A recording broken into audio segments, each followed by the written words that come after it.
Una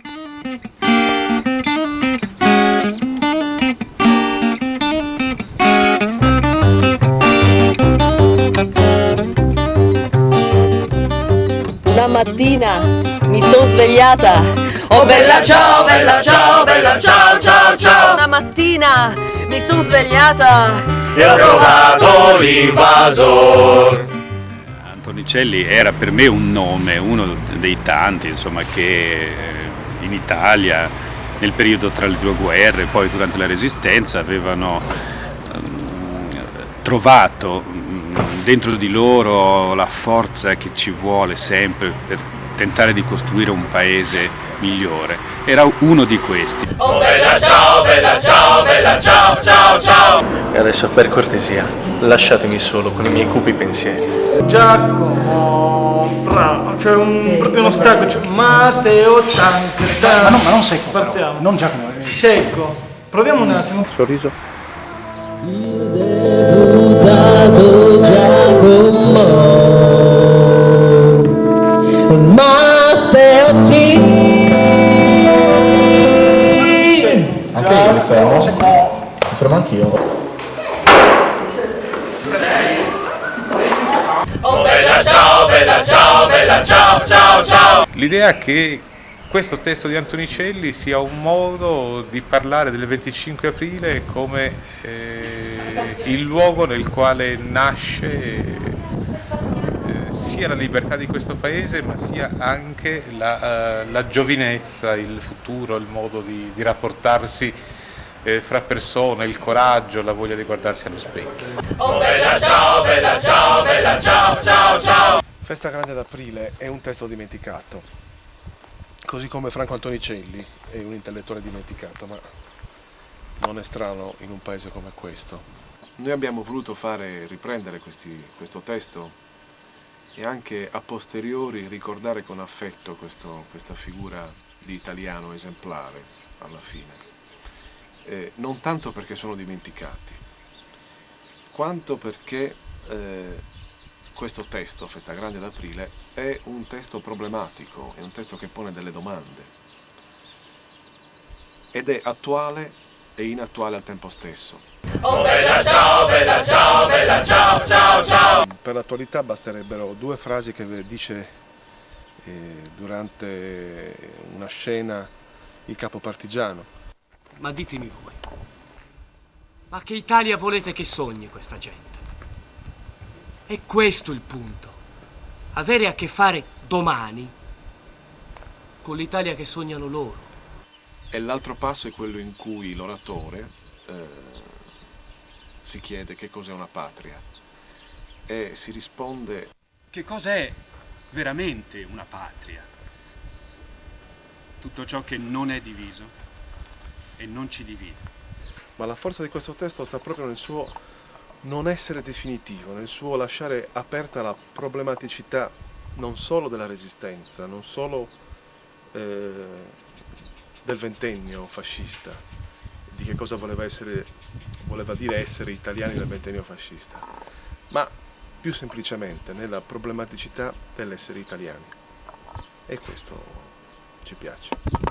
Oh bella ciao, bella ciao, bella ciao, ciao, ciao. Sono qui perché sono stata scoperta da delle persone speciali che hanno avuto la voglia di scoprire un passato e di scoprire me, di pescarmi e di portarmi fin qui per vedere un'opera che era nel mio cuore e che però non avevo più avuto modo di vedere, che è Festa Grande d'Aprile, scritta da mio padre molti anni fa e che non era più stata data da nessuna parte.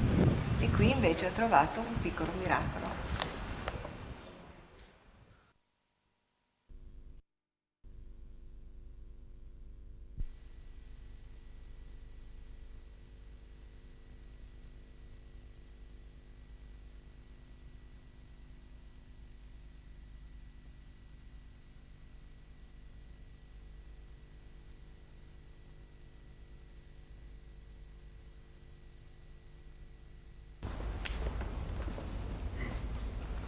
Ma non si può! Ma no! Per favore, ma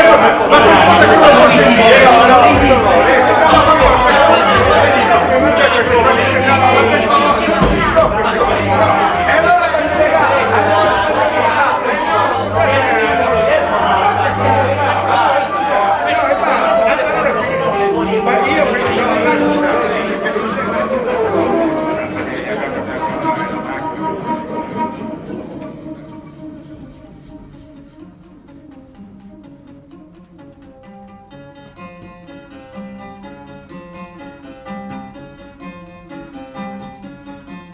Siamo vissuti con la cimice sul petto, che odore cattivo mandava, che odore il lurdo insetto che non lasciava il nostro petto. Fino a una cimice di bosco che se non altro ha le ali, ma una cimice casalinga e una cimice d'odore infetto che non lasciava il nostro petto.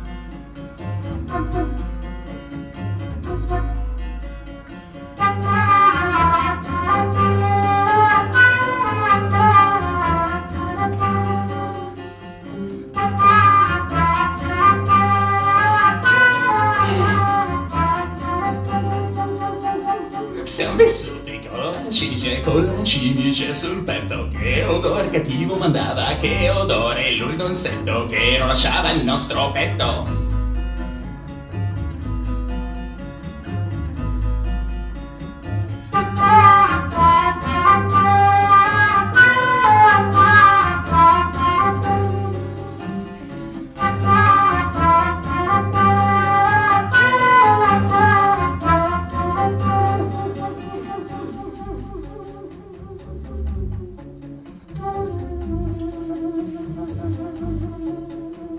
Succhiava il nostro sangue, dormiva nel nostro letto. Chi mai l'avrebbe scacciata il fuoco? Ci voleva il fuoco, fuoco dalla cantina a tetto.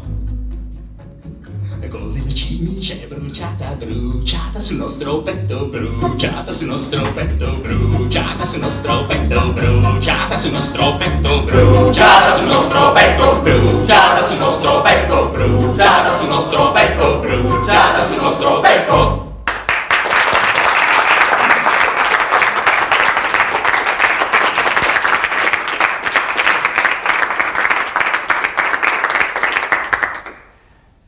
Ora che le bande hanno cessato di suonare e voi avete cantato i vostri inni, anch'io di cuore ho partecipato. Amici, vecchi compagni, cittadini presenti a questo congresso, voi volete sentire anche da me che cosa io proponga per affrontare la situazione politica che vi è stata illustrata. Io credo che sia giusto ogni tanto fare il punto, come si dice, indicare un obiettivo per muoversi in quella direzione. A questo provvedono, io spero benissimo, i vostri capi. A che cosa potrei provvedere io che non sono una guida, ma come ciascuno di voi, una persona che ha bisogno di guide? Piuttosto farò a voce alta quello che faccio talora a voce bassa tra me e me, come si mormora una preghiera, perché queste sono le mie preghiere. Rivolgermi a quel meglio che sento agitarsi dentro di me e che è tutto ciò che conosco e non conosco al tempo stesso e che chiamo il mio Dio.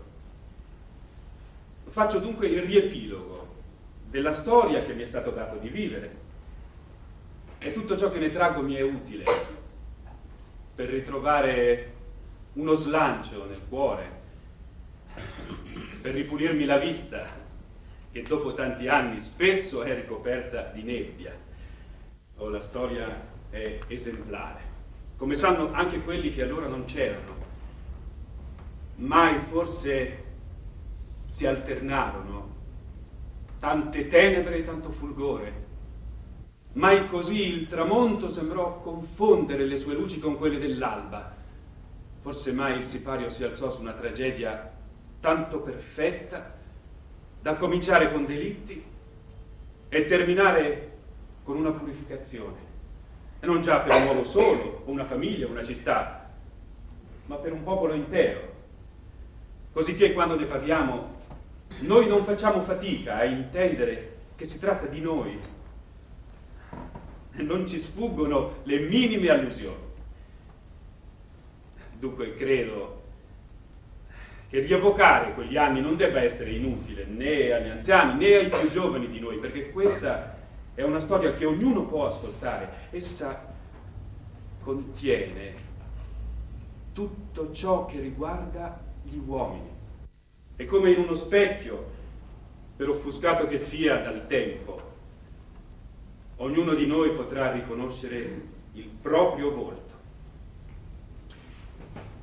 Cominceremo dal giorno in cui si compie un assassinio e il mandante poté dire senza paura: ricada pure su di me.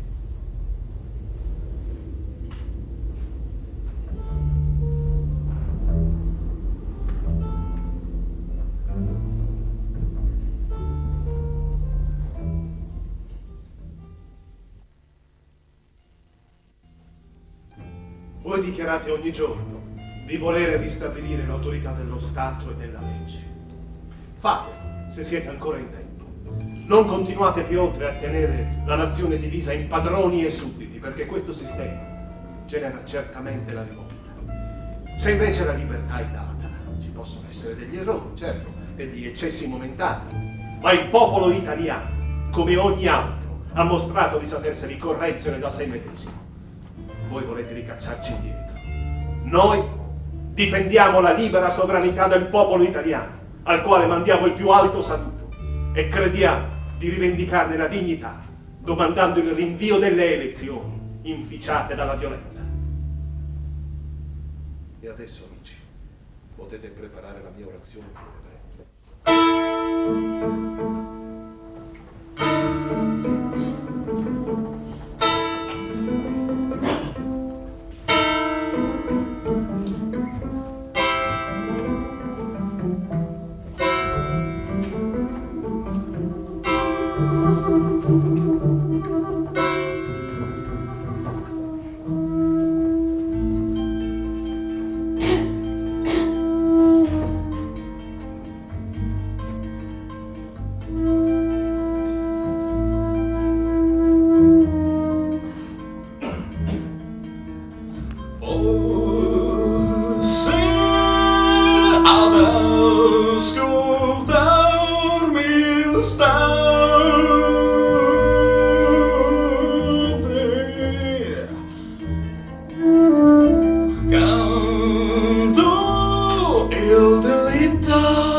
Giacomo Matteotti.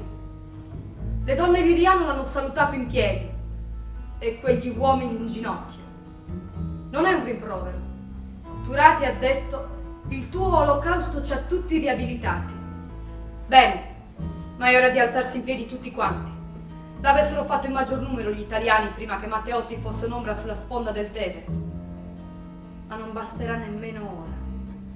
Non basta un fulmine a far crollare una casa, le fa solo una crepa profonda. Mussolini si meraviglia che qualcuno protesti.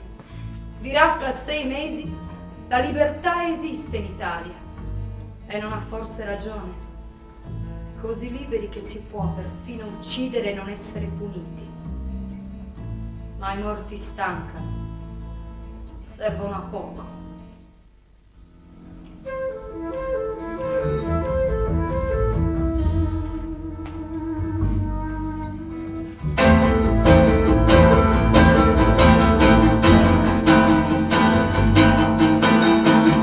Quei vili aguzzini gli dissero con furore, perché il fascismo hai tu sempre odiato, ora dovrai morire qui sull'istante.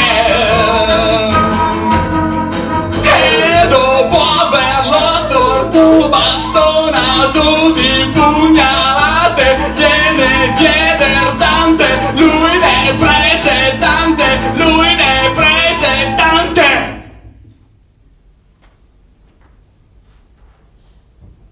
Ora comincia la parte più tormentosa di questa storia.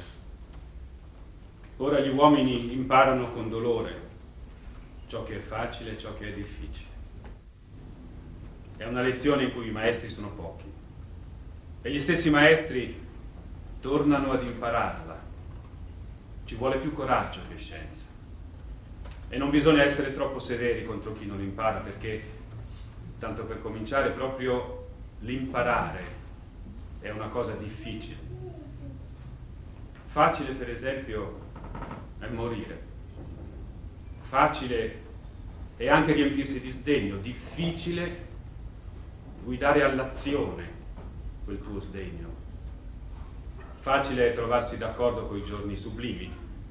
Difficile venire a patti coi giorni meschini. Difficile potere ciò che si vuole. Più difficile volere quello che si può.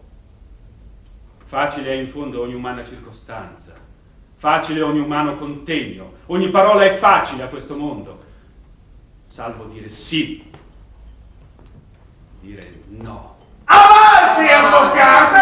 Avanti! Avanti! Avvocato! Adesso tocca a lei. Credo che 3 giorni dopo il battesimo lei si debba sentire un altro. Le si sarà purgata anche la coscienza!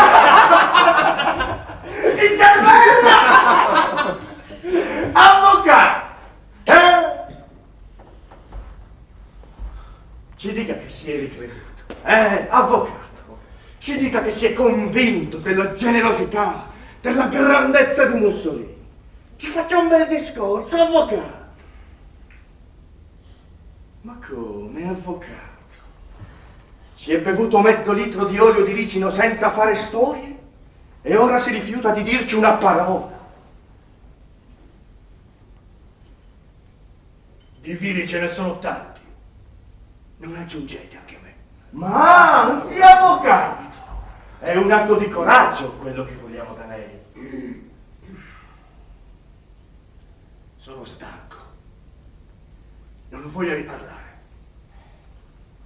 Se è per questo, portate un bicchierino di cognac all'avvocato. Così il nostro avvocato si riscalderà, Troverà forza! Non è vero, avvocato?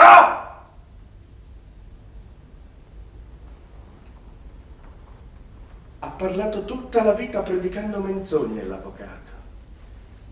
E si rifiuta di parlare proprio ora che deve dirci una verità.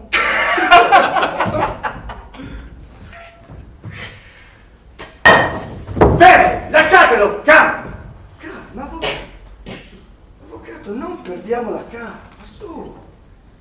Nessuno vuole fare del male, ma parli. Ci dica qualcosa. Parli. Ma parli. Parli, avvocato.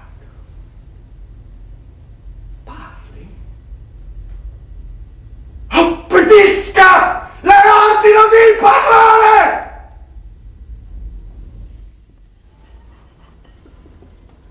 Portate un tè. Parla, babbo, fallo per la Madonna Santissima! Sì, fallo per la Santissima Madonna! Parla dunque! Il babbo parlerà! Non uccida il babbo!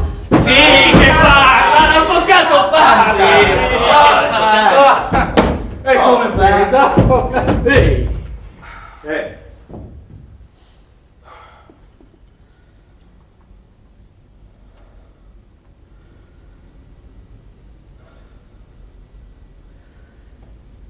Il governo di Mussolini è buono. Avvocato! Ci parli prima delle scelleratezze della democrazia. Sì. La democrazia è una cosa scellerata.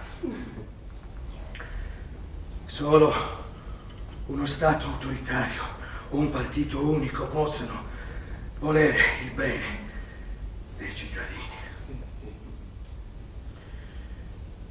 La democrazia francese e inglese hanno schifo. La democrazia ha corrotto il popolo. Bravo, avvocato! Come parla bene adesso l'avvocato! Avvocato, dica che hanno tradito la patria. Le democrazie hanno tradito la patria. Ora, avvocato, inneggia Mussolini. Sì, faccia un bel brindisi, portate un bicchierino di cognac all'avvocato, sì. Avvocato, dica viva Mussolini. Su, lo dica. Viva. Maledetti.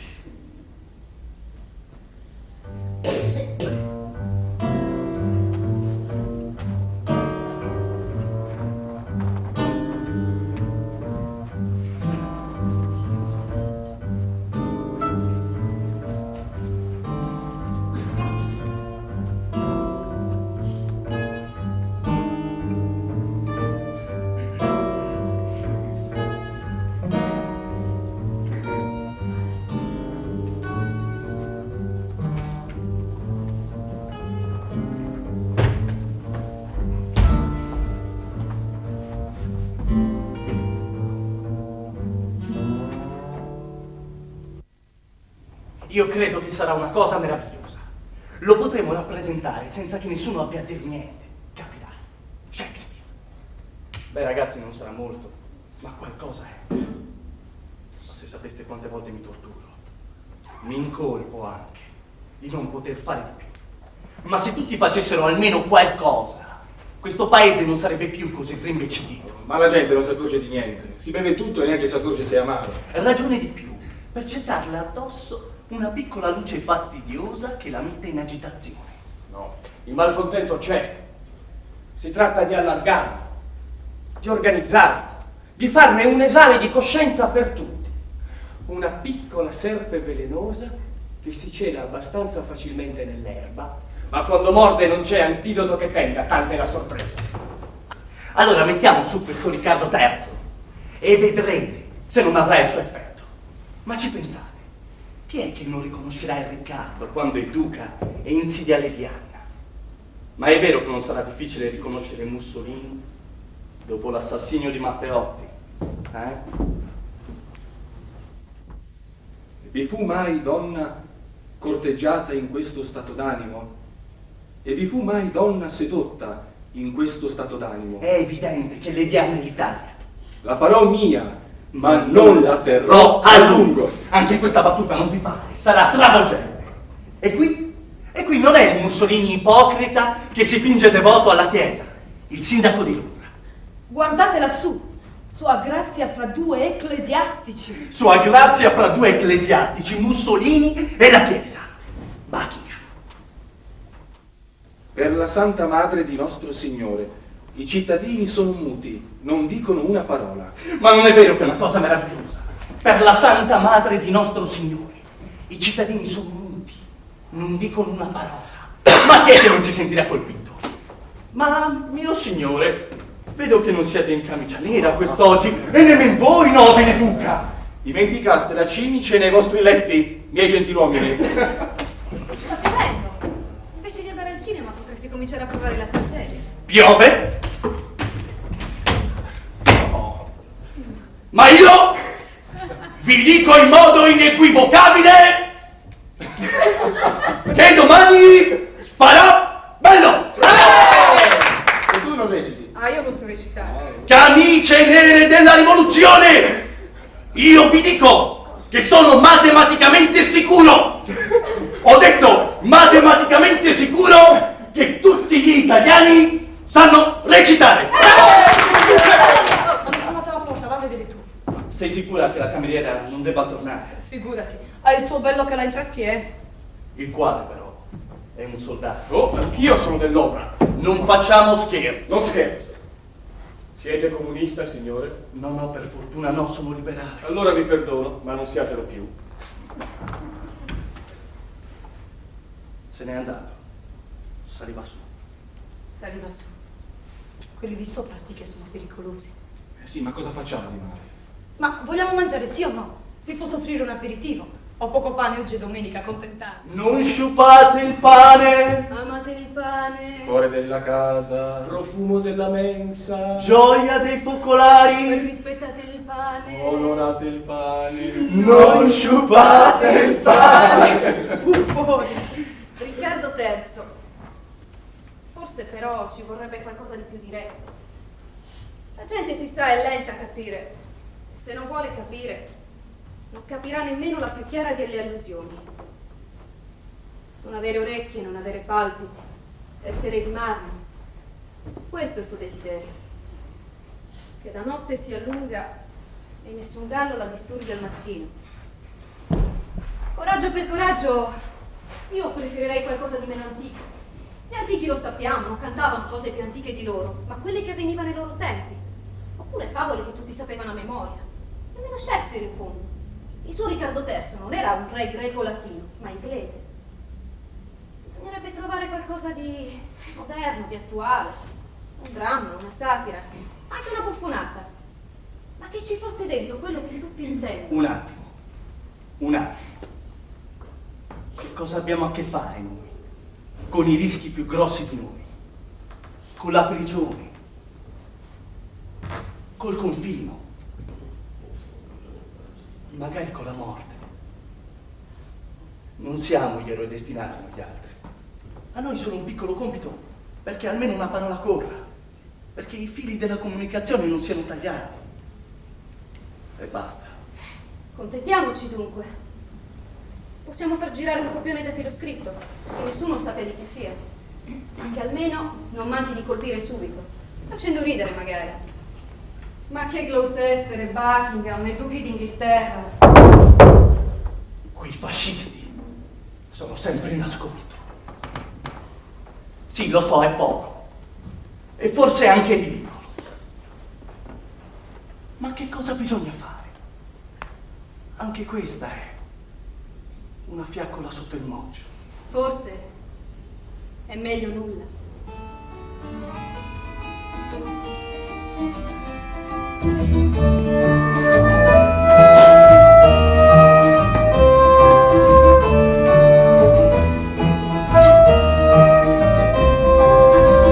È già da qualche tempo che i nostri fascisti si fanno vedere poco e sempre i più tristi. Hanno capito forse, se non son proprio tonti, che sta per arrivare la resa e dei conti.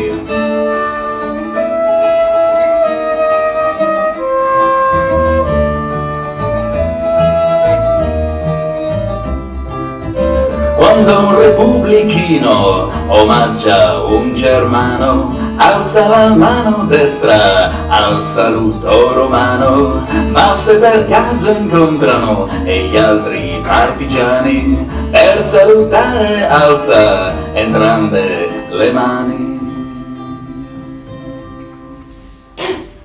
Forza che è giunta l'ora, in furia la battaglia per conquistar la pace, per liberar l'Italia. Scendiamo giù dai monti a colpi di fucile, viva i partigiani, è festa d'aprile. Festa d'aprile.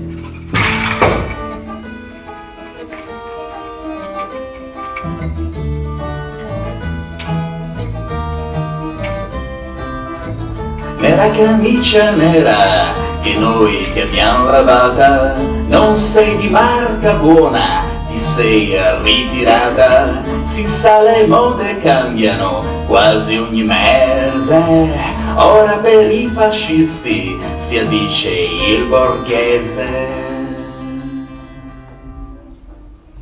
Forza che è giunta l'ora, in furia la battaglia per conquistar la pace, per liberar l'Italia. Scendiamo giù dai monti a colpi di fucile, viva i partigiani, è festa d'aprile, viva i partigiani, è festa d'aprile, viva i partigiani, è festa d'aprile.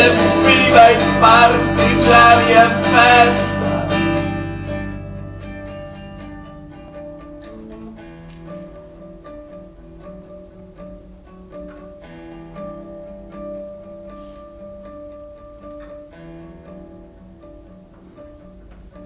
Allora, mia cara, vogliamo farci una chiacchierata amichevole?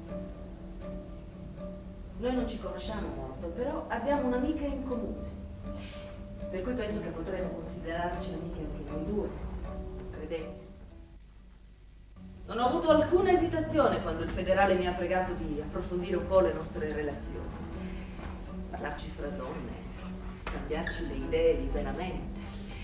Abbiamo tanto bisogno di scambiarci le idee. Sì, ma veramente io Non siete d'accordo con me? Forse lei mi sopravvaluta. Ma cosa dite? Con voi sarà un vero piacere. Ma io, Veda, non so veramente se posso essere... Voi non siete una camerata. Mi avevano fatto credere...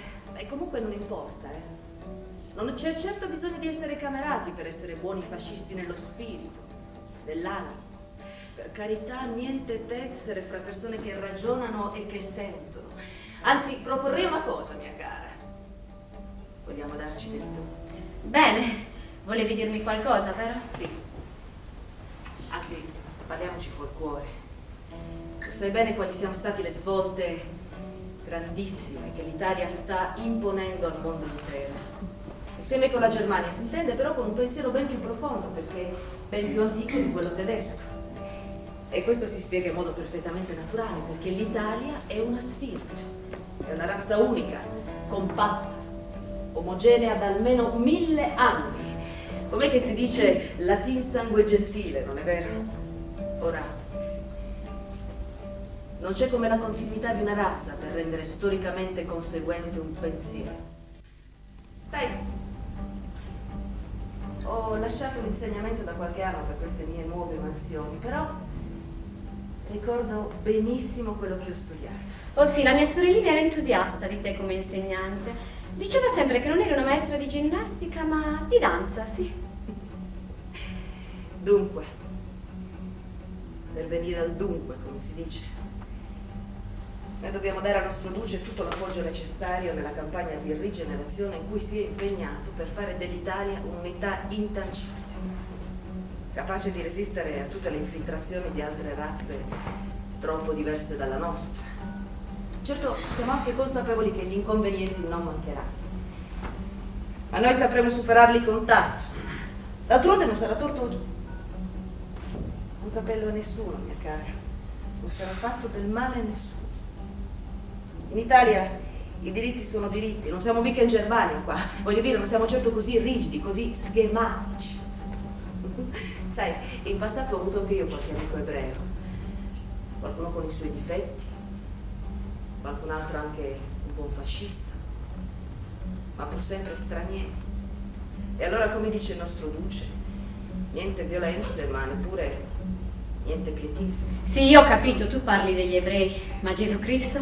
Conosco l'obiezione, ma mia cara, fra le tante cose che si potrebbero dire, non ti è mai venuto in mente che se Cristo ha deciso di incarnarsi in un ebreo, è stato proprio per incarnarsi nella razza che voleva rigenerare, per rendere storicamente conseguente quel pensiero di cui parlavamo prima.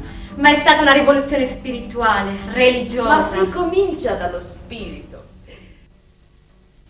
In breve, mi dicono che sei fidanzata con un dottore israelita.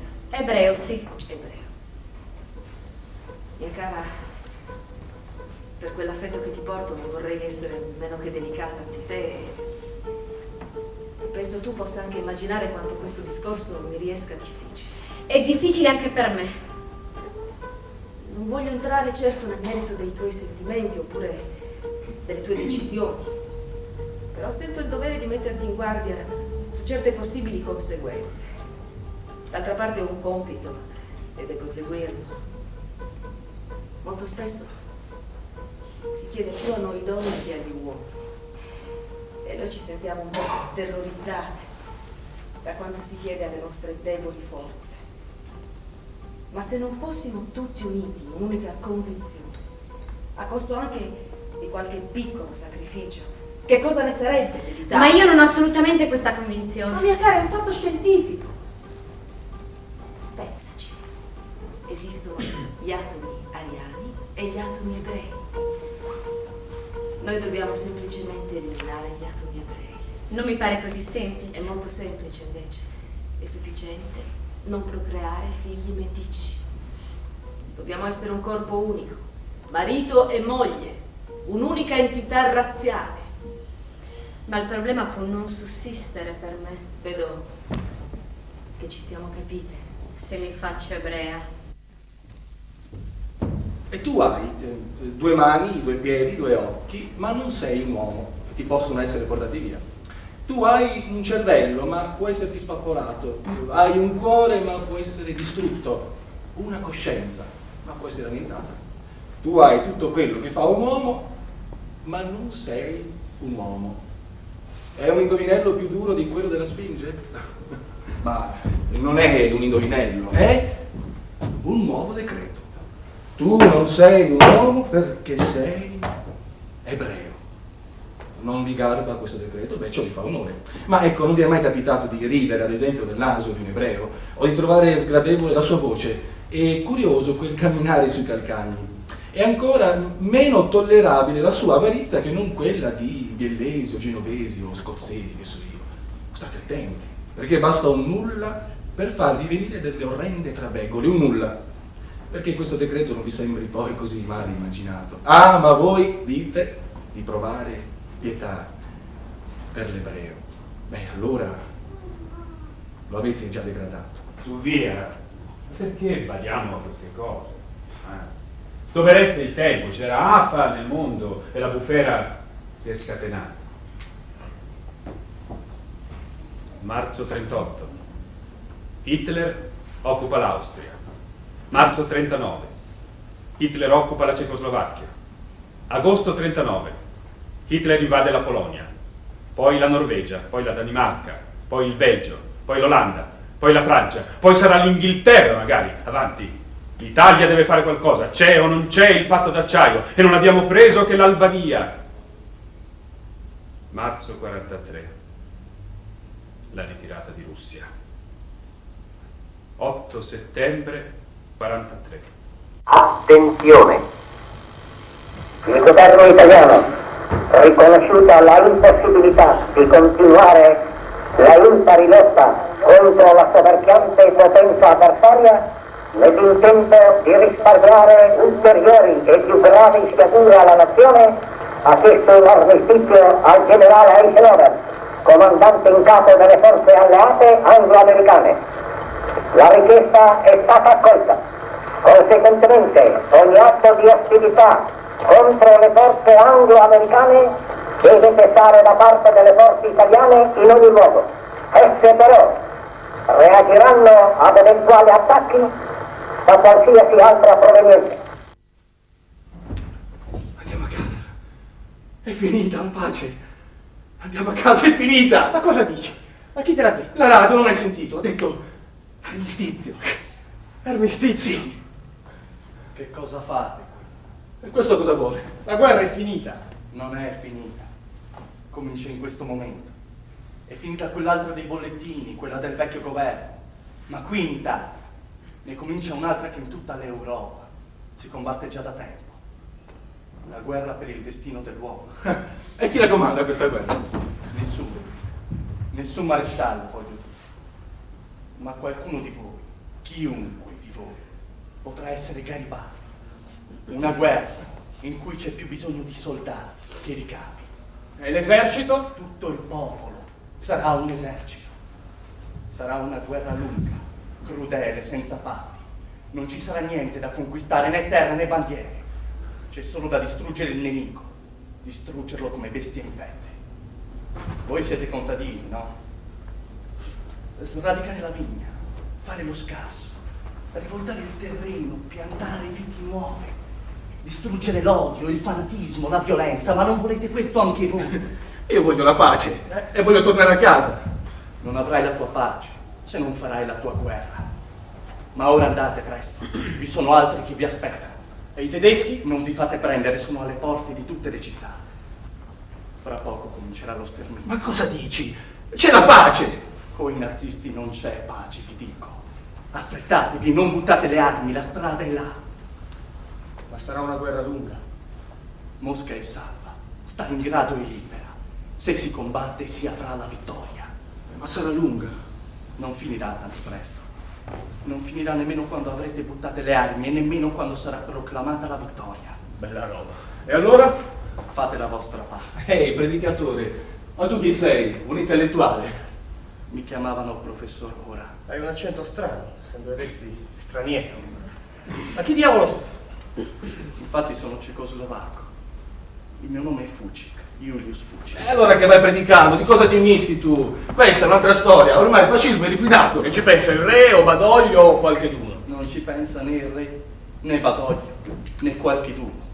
Fra poco a Roma non ci sarà più né corte né governo, più niente, più nessuno.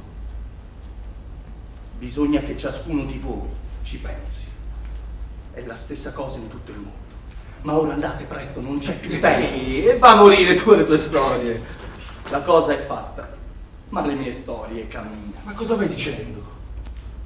Stamane, 8 settembre 1943, qualcuno è stato decapitato a Berlino. Ma un uomo non diventa più piccolo, anche se accorciato della testa. E saresti tu, il morto. E noi dobbiamo ascoltare un morto? Un fantasma. Uomini, vi amavo, vegliate.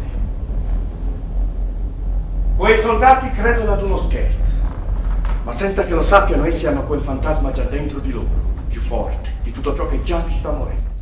Come avete sentito, egli era proprio Julius Fucik, ucciso nel carcere di Praga dai nazisti al crepuscolo mattutino di questo giorno di settembre.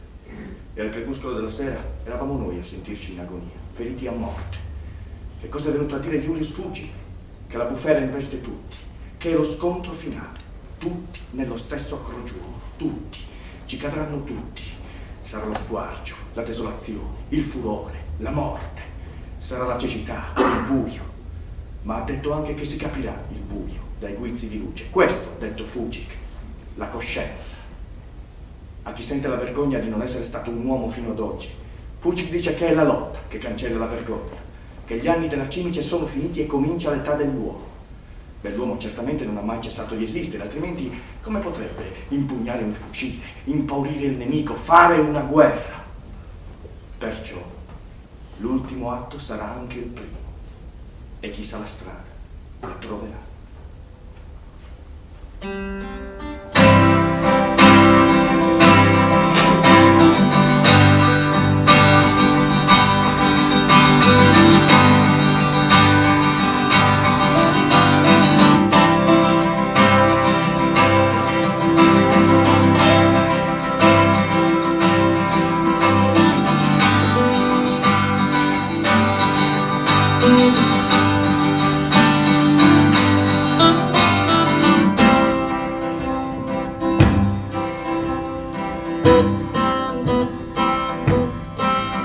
Il bersagliere a 100 penne e l'alpino ne ha una sola. Il partigiano ne ha nessuna, che sta sui monti a guerreggiare. Il partigiano ne ha nessuna, che sta sui monti a guerreggiare.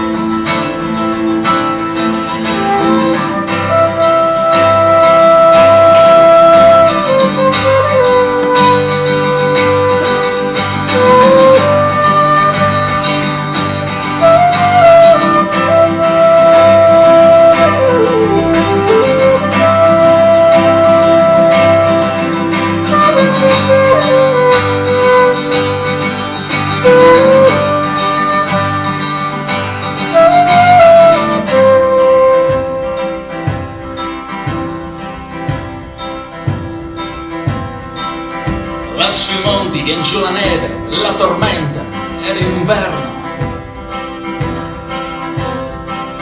Ma se venisse anche l'inferno, il partigiano rimane lassù.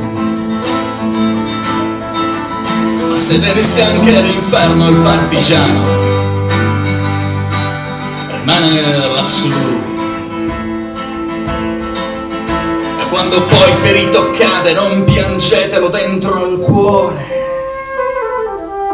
perché se libero un uomo muore, che cosa importa? E di morire. Perché se libero un uomo muore, che cosa importa? E di morire.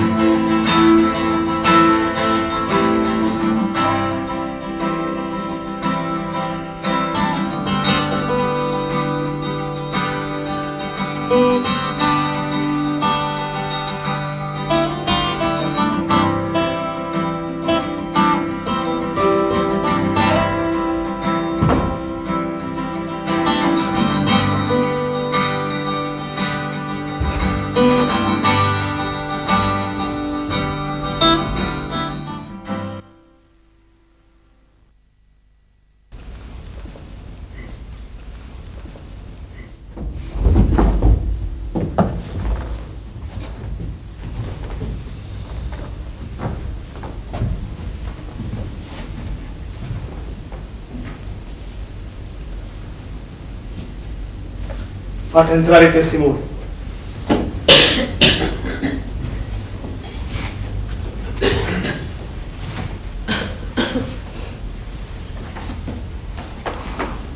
Dunque voi siete i testimoni, voi siete quelli del paese bruciato. Sì. E questo? E questo l'ufficiale che ha dato l'ordine? Sì, è lui. Ed è anche lui che gridava di non risparmiare nessuno. Ricordi quel che diceva? Io non posso saperlo, non so il tedesco, ma urlava in tedesco. Faceva spavento. Si capiva che incitava a uccidere questo e quello. Con la baionetta, col fucile, con la pistola, lui stesso con la pistola. Con la mitragliatrice. Morivano tutti, cadevano tutti falciati. E poi lui finiva i caduti con il revolver. Quindi lo riconosci anche tu. Ma ti è stato detto qualcosa, un capo d'accusa, un motivo qualsiasi? No, nulla. Avanzarono urlando e sparando. Venivano da altri paesi dove avevano fatto lo stesso. Noi ne avevamo sentito parlare ma non credevamo. E non le dicevamo nemmeno queste cose per non mettere paura. Quando arrivarono c'era molta nebbia. Non vedevamo bene, non sapevamo dove scappare. Non avevano pietà per nessuno. Ma che cosa avevamo fatto? 2 mesi prima eravamo stati liberati dai partigiani. Poi i partigiani sono stati soverchiati, hanno dovuto andarsene e sono rimasti i tedeschi con i fascisti. E poi sono andati via anche loro. Io paura ne avevo un po' sempre, ma in quei 2 mesi sembrava di rivivere. Anche l'aria sembrava più libera. Il mio bambino era tornato a scuola, mio padre nei campi e noi ci dividevamo un po' tutto nel villaggio. Quel giorno stavamo andando al municipio a fare le lezioni, sa, Io me la sono cavata perché sono rimasta come morta sotto il cadavere di Cleve, che era un donnone, e sono rimasta con niente addosso perché ci hanno portato via anche quel poco che possedevamo. Ma perché la guerra riduce così gli uomini, che non ragionano più, che sembrano lupi in un bosco? Non tutti, non tutti. La guerra rende solo più crudeli quelli che già sono crudeli. Tenente, ho l'ordine di interrogarvi e di giudicarvi. Voi conoscete l'italiano, vero? O avete bisogno di un interprete? Nessun interprete, capisco. Dunque, voi sapevate che questa gente è quella di tutto il villaggio e quella dei paesi vicini, di cui abbiamo un elenco.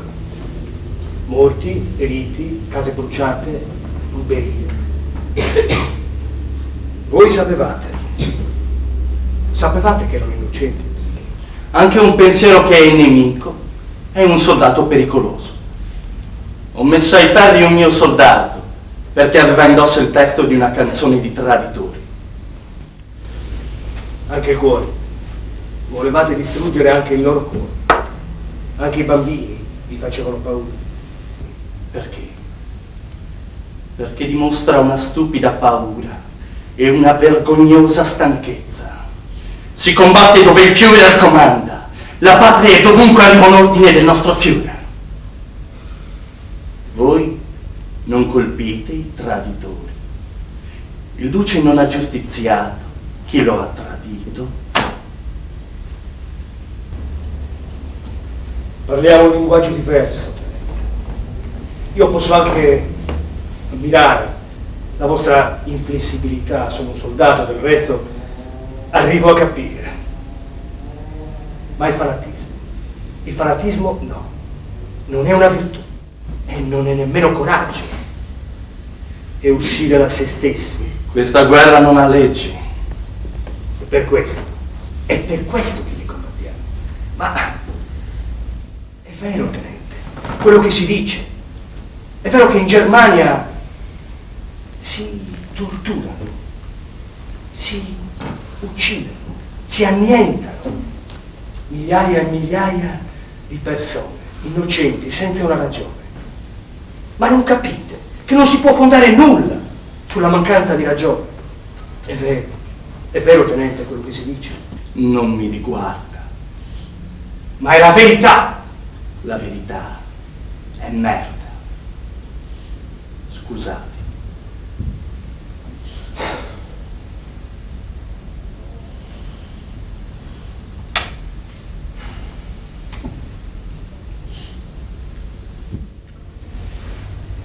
Poiché vi devo accusare di 184 persone innocenti, fatte morire per ordine vostro e con la vostra stessa partecipazione all'eccidio, e voi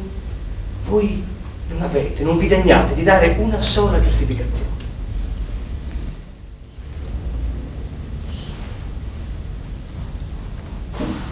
In nome del popolo italiano io vi dichiaro colpevole e vi condanno alla pena di morte mediante fucilazione.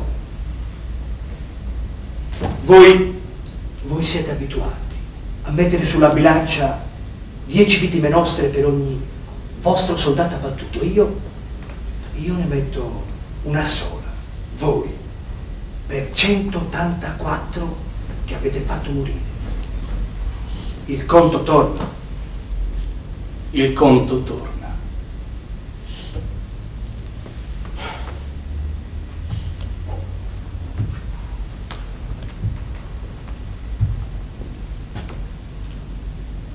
Avete qualcosa da dire? Ve lo concedo. Anzi, ve lo chiedo. Heil Hitler!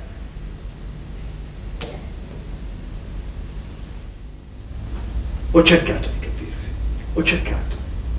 Forse avrei dovuto vedere in fondo la vostra coscienza, ma non ne ho avuto il modo. Avrei dovuto conoscere la vostra vita e qui non siete che una divisa, io questa divisa dovevo giudicare.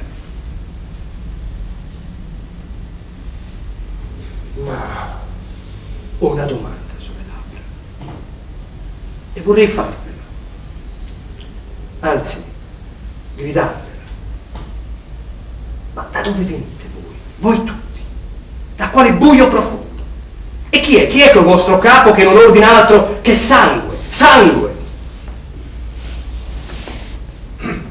Ma voglio che voi sappiate che noi non odiamo il popolo tedesco e nemmeno il soldato tedesco, ma il nazista, poiché speriamo che non sia la medesima cosa.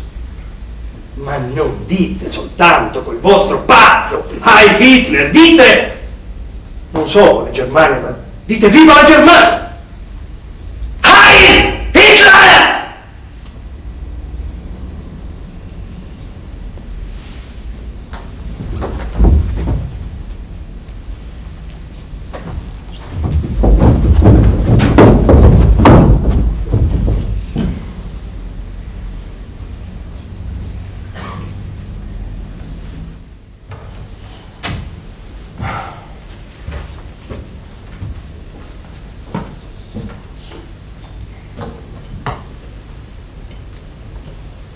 Siete colpiti, vero? Anch'io. Tanta ostinazione. Il mio giudizio.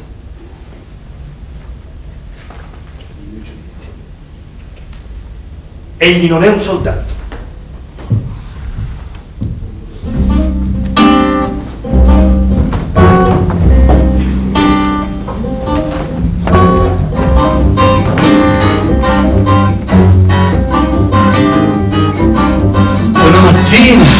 Mi sono svegliato. Oh bella ciao, bella ciao, bella ciao, ciao, ciao. Una mattina mi sono svegliato E ho trovato l'invasor.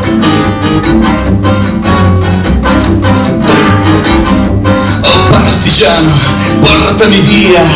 Oh bella ciao, bella ciao, bella ciao, ciao, ciao. Oh partigiano, portami via, che mi sento di morire.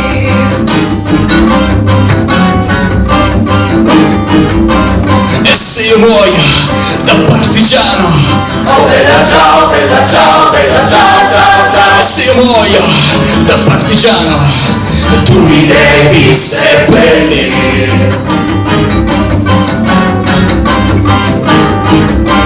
E seppellire lassù in montagna. Oh bella ciao, bella ciao, bella ciao, ciao, ciao. E seppellire lassù in montagna e sotto l'ombra di un bel fiore. E le genti che passeranno. Oh bella ciao, bella ciao, bella ciao, ciao, ciao. E le genti che passeranno mi diranno che è fior. E questo è il fiore del partigiano.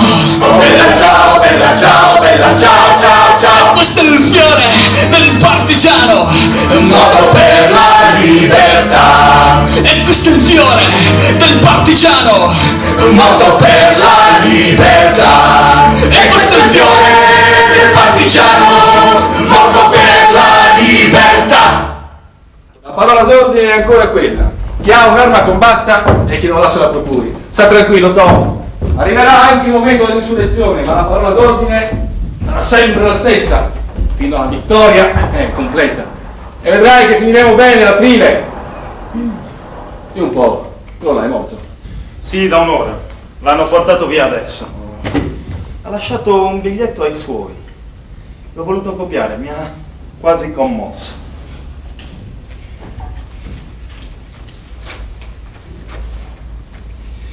Scrive a sua madre. E ora mi sai dire tu per che cosa muoio? Non lo so ancora, non ho saputo decidere. Mi sembra di essere vissuto nel vuoto. E così, se mi basterà il respiro, canterò ancora l'inno della San Marco. Non ho imparato altro in un anno. È penoso. Manda subito ad avvertire la famiglia che se la vengono a prendere dov'è. Noi non possiamo più fermarci qui, lo sai, no? Dobbiamo sgombrare. Sì. Quello lì parla del vuoto.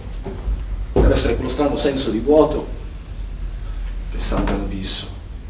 Non ho imparato altro in un anno. È proprio un povero diavolo, eh? A noi invece, io mi chiedo, ma noi che cosa abbiamo imparato in tutto questo tempo? Ah, non troppe cose, eh? Intanto ci siamo battuti e stiamo per vincere. Il valore conterà? Anche. Ma conta il fatto che ognuno per conto suo abbiamo dato il meglio di noi, non è meraviglioso? E poi non diranno che gli italiani hanno aspettato che li liberassero gli altri, dedicandosi in tutto e per tutto alla borsa nera. Beh, ci volevano gli alleati, certo. Come avremmo fatto da soli? Ah, mio caro, nessuno ha chiesto a Davide perché non era grosso quanto Golia, ma hanno guardato se aveva o no un'arma in mano. E lui aveva una fionda. Anche la nostra non è più che una fionda. Battersi alla disperata a qualunque costo, aiuti o non aiuti. Che cosa si pretendeva da noi? Ma ti dirò che se la nostra lotta ha avuto un senso, è che noi concludiamo la storia, tiriamo i fili e chiudiamo i conti. E si apre un'altra partita e chissà chi la giocherà. E a chi li presentiamo i punti? Ah, forse a nessuno. Non troveremo forse nessuno, nessun tribunale, io temo, ma sono lì.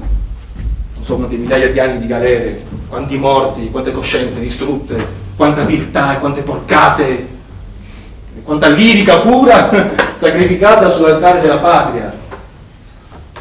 E quanto avvenire sradicato, su cui è stato sparso il sangue. Mi chiedo se avremo mai la forza di compensare tutto questo. Basterà il sangue? Ah, so che non basta, perché è il riscatto, il prezzo della speranza. William, tu sei bravo. Hai sempre dimostrato un coraggio che francamente devo ammirare. Io sono più svagato, non so fare nulla di più di quel che mi comandano.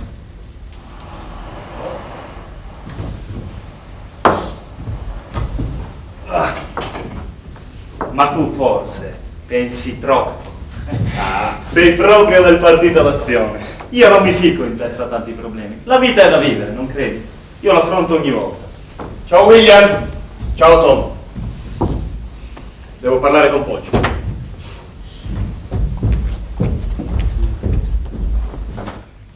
Buongiorno. Buongiorno. Prego. Grazie. Ha fatto bene a venire. Mi scusi se la ricevo qua, ma non è stato possibile usare nel solito tramite. Del resto questo è un recapito provvisorio che sarà abbandonato tra poco perché non è più sicuro. Cercheremo i collegamenti opportuni. Che cosa serve? Benzina quanta ce n'è? Il resto un po' meno, ma trovo di tutto. No, per adesso.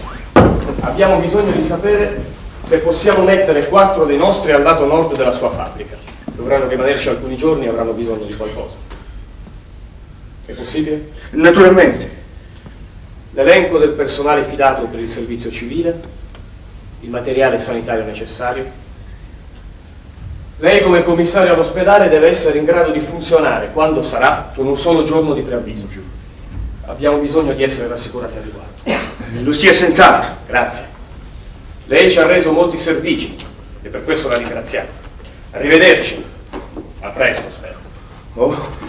Faccio il mio dovere, non ha da ringraziarmi. Sai, io non mi occupo di politica, ma l'ora giusta la conosco anch'io. Altro? No, nient'altro. Bene. È quasi il momento, Si sente in città un certo nervosismo dappertutto. Anche al baretto, i federali tedeschi hanno un'aria poco allegra. Lei va sempre al baretto, eh? Beh, conviene, non lo sa. Di me non sospettano. Sono un vecchio scapolo che si occupa del suo lavoro. Beh, sanno che conosco tutti gli ambienti, ma conosco e taccio. Per via delle vie possono pensare che io riesca utile anche a loro. A qualcosa si ricorda che è servito anche a voi, notizie, salvataggi. Ma io credo di essere abbastanza abile, non figuro mai, nemmeno alla lontana. E già che sono qui, se mi permette, ci pensavo venendo. Dica. L'avvocato Sacchetti gli ha già riferito? No. Che cosa doveva riferire? Ecco, lei sa che io sono un vecchio amico di Sacchetti, anzi è lui che mi ha messo in contatto con voi. Certo, mi ricordo benissimo. Ecco, gli avevo comunicato che il mio procuratore è stato avvicinato ieri sera dal tenente Toller. Sa, si vedono spesso per quei prelievi di materiale che il tenente fa nella mia fabbrica. Ecco, il tenente ha fatto intendere, per la verità ha detto esplicitamente. Ha fatto intendere o ha detto esplicitamente? non poteva fare delle proposte ufficiali, è chiaro, ma voleva sondarlo perché a sua volta sondasse me, io a mia volta con le relazioni che ho... È un brutto giro. Lo so, ma non si può vivere in due pianeti diversi se si vuole qualche volta, quando è utile, trovare dei compromessi. Non ci si può mica sempre parlare a colpi di fucile. E allora? E allora... con denaro. Parecchio denaro. Si potrà far sì che certi ordini di distruzione non siano eseguiti e che la città sia libera, sgombra, senza subire danni. Sai, il tenente ha in mano queste cose e si impegnerebbe. Molto denaro, si intende. Sa, Toller è un uomo allegro, un uomo di mondo. Gli piace vivere bene. È un uomo allegro, eh? Beh, credo anche. Lo pensa lei oppure così? Beh, l'ha fatto intendere il tenente Toller. I tedeschi si allontanerebbero secondo una certa linea di marcia che passa per la periferia della città. Basta non attaccarli. Filerebbero via, di notte. E propongono questo a lei. Oh, no, non certo a me, un sondaggio alla lontana, si intende. Queste cose vanno trattate con noi. Ma per carità, per quel che riguarda il denaro il prezzo sarà alto, ma credo che convenga. Per la mia parte io, ma anche amici miei, che interesse c'è ad attaccare se se ne vanno e non guastano nulla? Se si può salvare tutto senza rischiare la vita di un solo uomo, non è il colpo. Certo, è il colpo. Paghiamo, attendiamo e siamo liberi senza colpo ferire. E se non arrivano subito gli americani, voi terreste l'ordine pubblico. E ce ne sarà un gran bisogno. Certo, chiaro. Io riferisco e basta. L'autorità è tutta vostra. Io ho da pensare alla mia fabbrica, all'ospedale. Sono soltanto un piccolo patriota, io. Mi preoccupo però della salvezza degli impianti, del sacrificio di vite umane. E che cosa sono serviti certi colpi? Io, coraggioso, certo, e capisco che bisognava dimostrare che, insomma, non si stava lì a dormire, ma sono costati cari, hanno servito. Ma non voglio criticare, no? Dicevo così, in generale. Lei crede che io possa... Lei intende vedere il tenente Toller? Oh, no, di certo, io accendo la risposta che lei mi darà al mio procuratore soltanto. Lui Bene. pensa... Allora risponda al tenente Toller che informi il comando tedesco che noi daremo l'ordine di attaccare appena il comando nostro ce lo darà. Per quanto riguarda la sua fabbrica e le altre, si fidi pure di noi che faremo tutto il necessario. Mi perdoni. Ma lei sa che responsabilità si prende? Certamente. E lei la sua la conosce? Credo di sì, e come le ho accennato, ho parlato con l'amico Sacchetti che mi è parso aver preso la cosa in molta considerazione. Bene, se l'avvocato Sacchetti è favorevole ce lo dirà. Ma io sono convinto che resterà persuaso del contrario. E dunque? E dunque? Dica no. E che cosa, eventualmente, dato che il mio procuratore deve comunque parlare col tenente Toller, non apparire troppo brusco, ecco, che cosa potrebbe controproporre? La resa senza condizioni. E il parere del comitato? Lo ritenga tale. Io ho fatto solo il mio dovere. Sicuramente. Mi perdoni se mi permette un'ultima volta, ma se doveste ripensarci, potrete sempre avvertirmi, ecco. Anzi, io dico al mio procuratore che non si faccia trovare questa sera. Non è ancora un problema di ore, immagino. Si potrà sempre aspettare ancora, vedere, dopo. Arrivederci. Io resto sempre a disposizione del comitato, che conosce i miei sentimenti.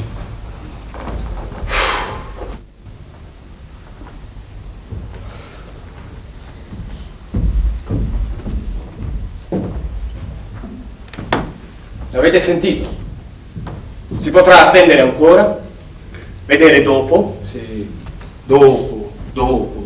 E quando vennero a uno gli altri dopo, egli disse ancora una volta dopo, e morì, tradito dall'ultimo dopo che non venne. Questi tali che vogliono trattare, attendere, cioè distruggere le ragioni stesse della lotta e dell'onore dell'Italia. E non sono parole grosse, la verità. Questi tali sono il peso morto. Ci aiutano, d'accordo, ma dentro di loro c'è sabbia. Non hanno combattuto, hanno intrigato. Li spazzeremo via. Ti illudi. Sono ancora forti. Peseranno ancora a lungo. Ci vorrà un'altra lotta, in condizioni ancora più difficili. Io non ho mai fatto male a nessuno e magari non torcerei neanche un capello a nessuno, e non dico a quello lì che in fondo si è prestato, ci ha aiutato qualunque sia il suo perché.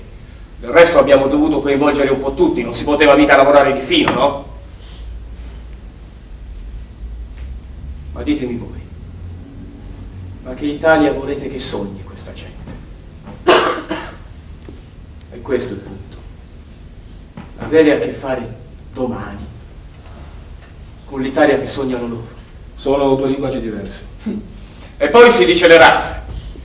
Le vere razze sono sempre quelle, le solite due, i furbi e gli ingenui, i vigliacchi e il contrario, i profittatori e gli altri.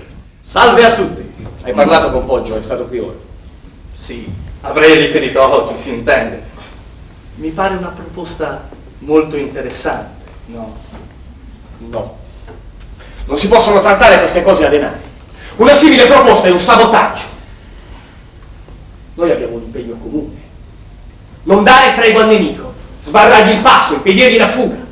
E la città deve insorgere. E i miracoli non si aspettano, si fanno, se è possibile. Sì, ma se si possono avere gli stessi risultati, di avere libera la città, intate le fonti di vita e di lavoro, beh, io dico che si può trattare. Che cedimento sarebbe, d'altronde? Questo sembra a te. Ma Cristo, ma non ti importa da chi ricevi la tua libertà? E poi dai ascolto alle parole di un nemico che dovresti conoscere molto bene. Soltanto la battaglia, la paura può impedirgli di eseguire i suoi piani. E il comando militare? Quest'ora avrà già deciso e manderà a chiedere la nostra approvazione. Sì, ma le nostre deliberazioni, specialmente in questioni di tale importanza, devono essere unitarie. Caro Sacchetti, quando i più coraggiosi si buttano nella mischia e i titubanti li seguono, quella è l'unità. È proprio così.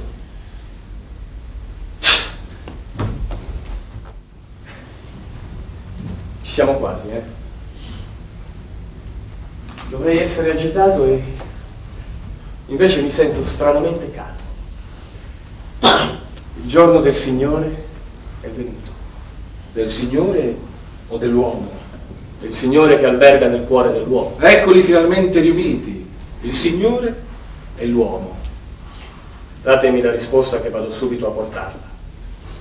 Il comando propone l'ora X per dopodomani, 1 minuto dopo la mezzanotte.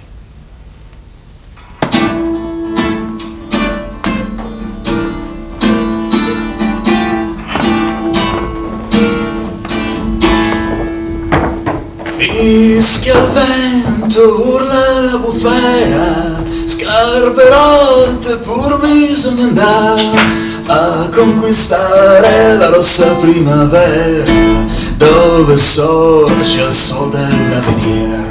A conquistare la rossa primavera, dove sorge il sol dell'avvenire. Ogni contrada è patria del ribelle, ogni donna lui dona un sospiro. Nella notte lo guidano le stelle, forte cuore, braccio nel colpire. Nella notte lo guidano le stelle, forte cuore, braccio nel colpire.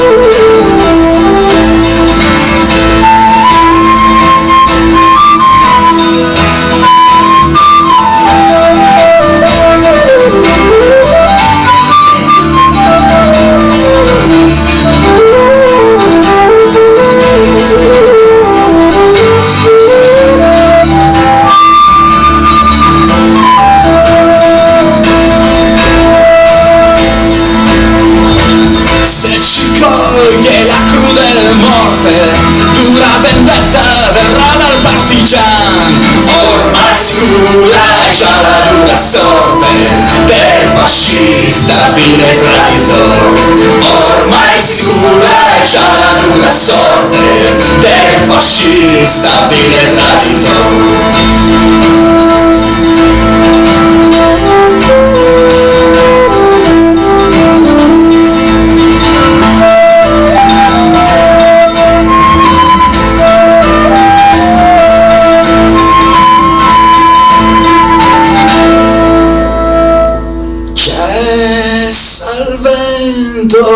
Calma è la bufera, torna a casa il fiero partigian, sventolando la rossa sua bandiera, vittoriosi al fin liberi siam, sventolando la rossa sua bandiera, vittoriosi al fin liberi siam, sventolando la rossa sua bandiera, vittoriosi al fin liberi siam.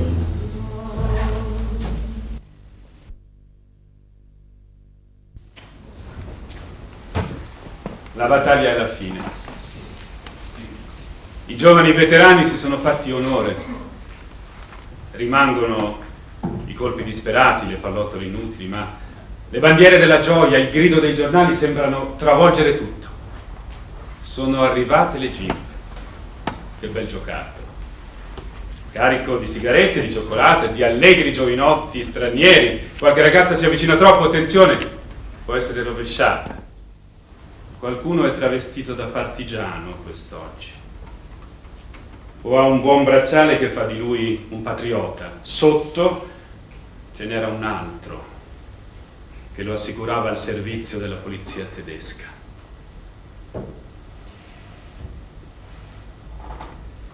C'è gente qui in mezzo che fu colpevole, ma altra ce n'è fuori che lo è ancora. Ve n'è di quella che sta chiusa in casa, altra che tenta il confine.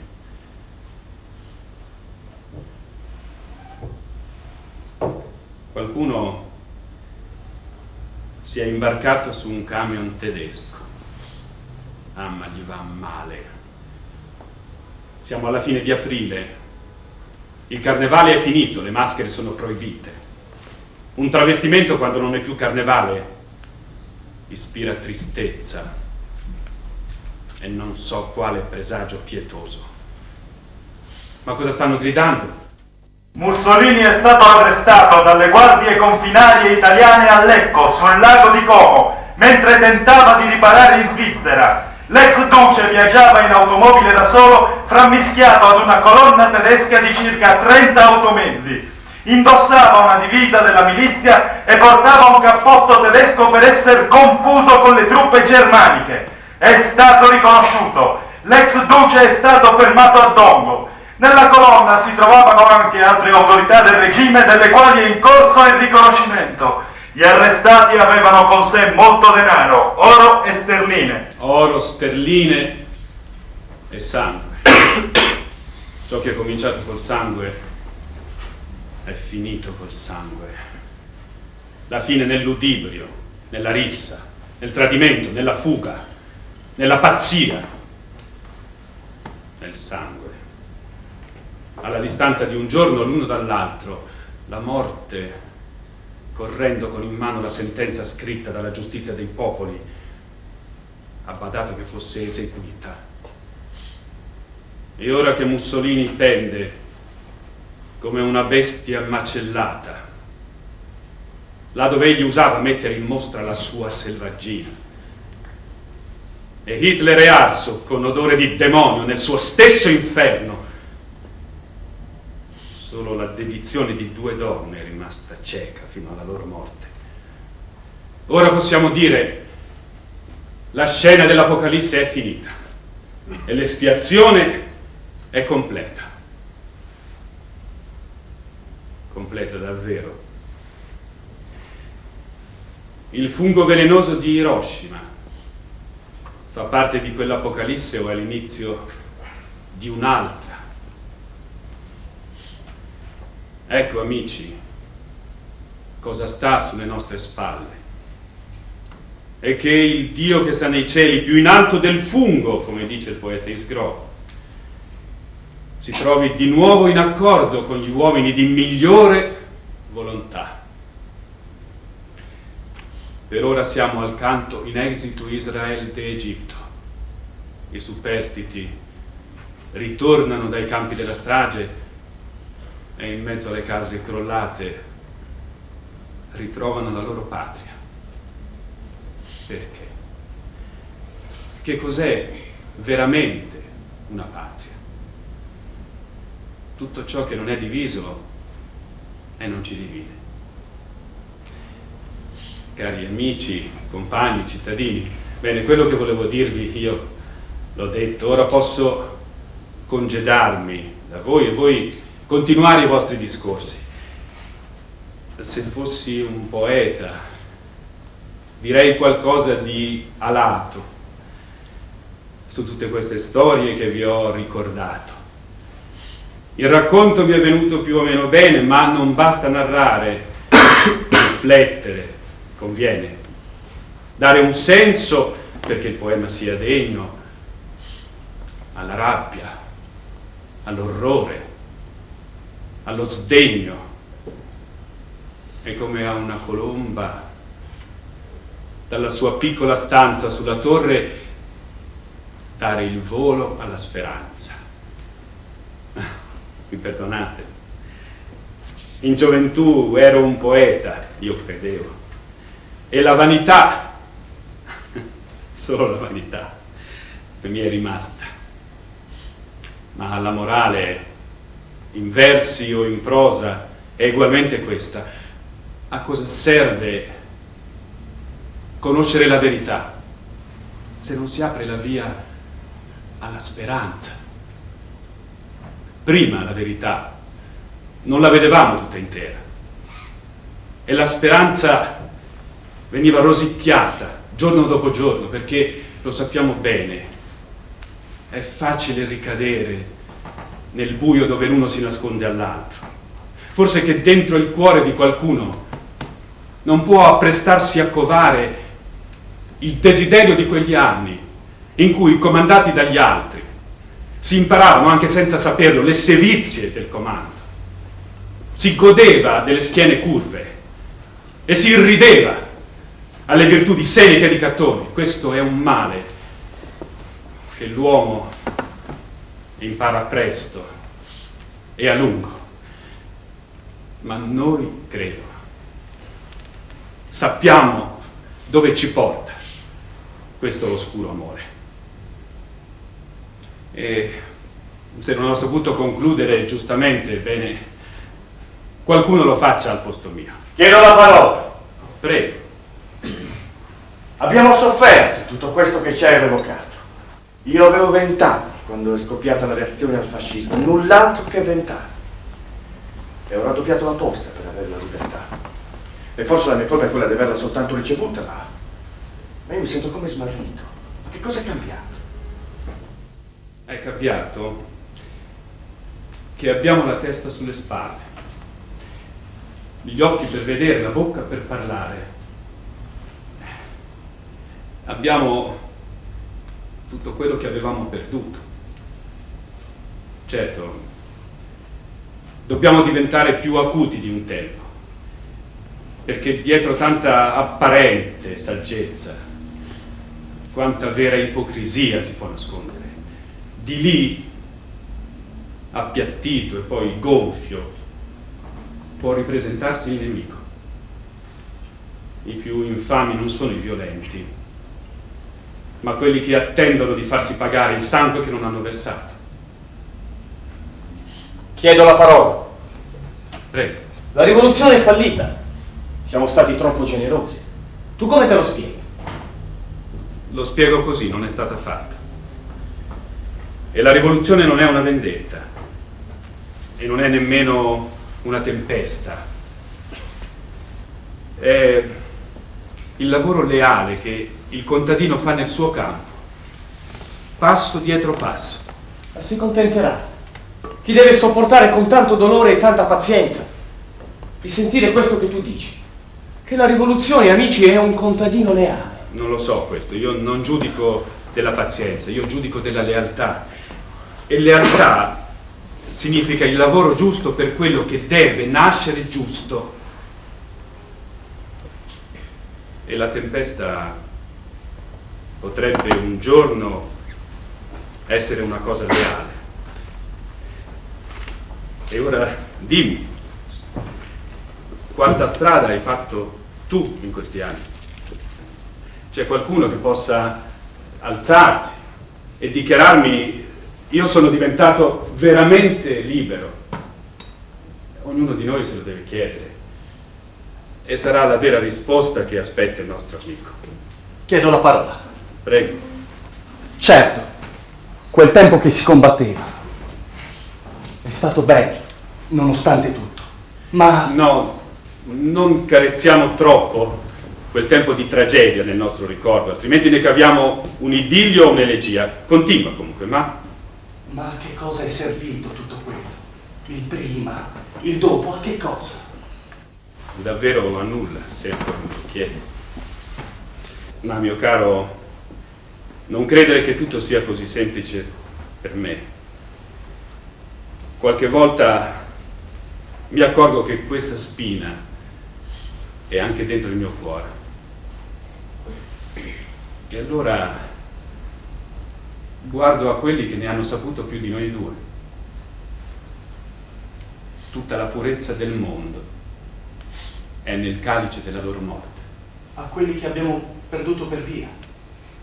A loro bisogna pensare quando ci chiediamo perché. Non c'è ancora tanta terra sui loro corpi. Non sono cresciute tante erbe sulle loro tombe che non si possa sentire la loro voce.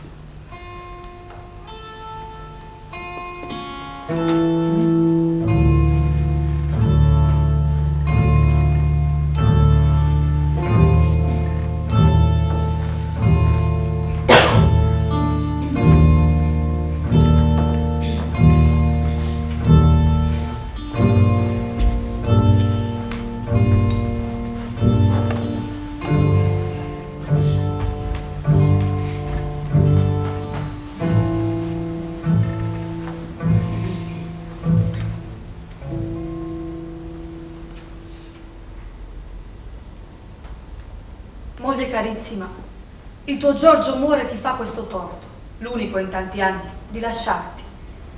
Amore mio, mi chiedo perché io debba morire, ma mi pare giusto chiedermelo. Sicuramente, oggi o domani sarò giustiziata. E così avrò finito di fare la pettinatrice e di avere 23 anni. Ma io sono fiera, cara madre, fiera, io umile figlia del popolo, di essere stata scelta per un onore così alto, per un ideale che credevo destinato soltanto alle donne grandi, alle regine. Ed ecco che la coscienza mi risponde. Non ci sei soltanto tu con il tuo amore e tua moglie con il suo amore in questo mondo. Ci sono anche la felicità e infelicità degli altri, in cui sono comprese anche le nostre. Che sarà di me nell'aldilà, figlia mia? Non lo so, non ci credo, ma non temo nulla. La mia vita era qui e continuerà ad essere qui. La mia vita. E proprio per questo mi sono battuto, per la felicità e infelicità degli altri. E proprio per questo cado. In un momento, ecco, uno rivede tutta intera la sua vita e si chiede che significato abbia avuto la vita di un povero commerciante. La mia vita non ignorava errori o piaceri, ma nel suo slancio più alto pensava all'umanità come ad un mare che è più grande di te, ma che è parte di te e di cui tu sei parte. Ora, questo l'ho capito. Non bisogna più limitarsi a dire patria, bisogna piuttosto dire umanità. E questa umanità non deve più conoscere gli orribili terrori del nostro tempo. Non deve più ammettere che si possa morire perché si nasce diversi o si pensa diversamente. No, questo non dovrà più accadere. E così, madre cara, il mio sangue dirà agli altri: ma se un umile ragazzo sa morire per un ideale così grande, perché ha cercato di calpestare col suo piccolo piede la barbarie, perché anche gli altri non possono farlo? Che significato ha avuto la mia vita? Essa lo ricava dalla morte. Prima fu tutta una disperazione e proprio ora è una speranza. La mia morte in questa vigilia purissima mi dice che così dovevo agire, come ho agito. Essere ancora ascoltato, così che agli uomini io possa ancora servire. Direi: non abbiate timore, innalzate i vostri cuori in alto e in alto, perché è impossibile che una partita comprata a questo prezzo non dia un giorno un guadagno straordinario. Non capisco il perché, mammina cara, ma il mio animo è sereno, anche se il tuo Kim deve morire, ha solo 21 anni. Ma io sono sempre il coraggioso marinaio Kim Maltebrun, nato nel Canada, vissuto in Danimarca e combattente contro i tedeschi. Oggi è il 6 aprile 1945. Fra poco mi fucileranno. Aprile, vero aprile. Sarai tu, la primavera. Perché anche gli altri non possono farlo? Ma lo faranno, un giorno o l'altro. Perché la libertà e la giustizia, come il benessere, si conquistano un giorno dopo l'altro. E costano molto, molto caro. Dice, quando vengono i tempi nuovi. E il tempo viene, ed è sempre nuovo. Perché non te ne accorgi? Ora basta con queste riflessioni, le poche che so avere, e addio dunque, cara madre. Dolcemente muoio. In questi ultimi tempi ho cercato di capire a che cosa appartenevo. Mi sembrava che nessuno lo sapesse più a che cosa apparteniamo. E mi dicevo di volta in volta a me stesso, a te, mammina cara, alla mia famiglia, alla mia brava ragazza, la terra dove sono nato, quella in cui sono vissuto, i miei studi, i miei amici, la mia nave. Il cerchio man mano si ingrandiva e alla fine ho capito. Ho capito che la circonferenza del mondo appartenga al mondo intero, questo so con sicurezza. E il mondo mi ha chiesto di fare qualcosa per lui. Ecco che cosa ho fatto. Se vivevo, chi potevo essere? Muoio, lo so, divento qualcuno. No, non rattristarti, mamma. Devi sapere che i morti chiedono gioia. Anche se tu pensi che io sparirò nel buio del passato, ma non è così. E tutti voi, miei amati, non è così. Io crescerò, diventerò maturo e vivrò in voi, i cui cuori ho occupato, e voi continuerete a vivere, perché io sarò davanti a voi e non dietro di voi.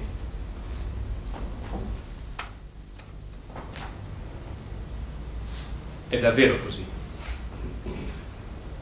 davanti a noi. Ecco dunque le ragioni, tutte le ragioni che ci debbono persuadere. Guardare al mondo. E ora coraggio, amici, perché l'inverno è stato troppo lungo, ma la festa grande di aprile è ugualmente arrivata. Portami via, oh bella ciao, bella ciao, bella ciao, ciao, ciao, partigiano!